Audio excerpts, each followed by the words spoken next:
ఎవరైనా సరే ఎప్పటి నుంచో ఏ సమస్య కలిగి ఉన్నా లేక ఏ బలహీనత కలిగి ఉన్నా ప్రభువైన యేసు పరిపూర్ణంగా వాటి నుండి విడుదలనిస్తాడు. సమాజ మందిరములో విశ్రాంతి దినమున యేసు బోధించుచుండగా ఒక స్త్రీకి 18 ఏండ్ల నుండి ఎంత మాత్రము చక్కగా నిలవబడకుండా బలహీనపరుస్తున్న దయ్యాన్ని నుండి ప్రభువైన యేసు ఆమెకు పరిపూర్ణంగా విడుదలనిచ్చాడు. అలాగే 12 సంవత్సరముల నుండి రక్తస్రావము కలిగిన స్త్రీ యేసు వస్త్రపు చెంగు ముట్టగానే దేవుని యొక్క మహిమ ఆమెలోకి వెళ్ళగానే ఆ రక్తస్రావము నుండి ఆమె పరిపూర్ణంగా విడుదల పొందుతుంది.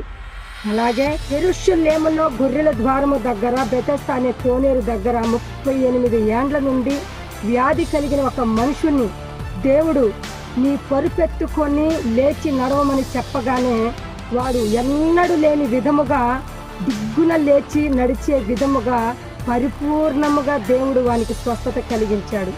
మీరు ఎలాంటి పరిస్థితులు కలిగి ఉన్నా వాటి నుండి పరిపూర్ణంగా విడుదలనిచ్చి సంతోషాన్ని ఇస్తాడు దేవుడు. ఆమేన్.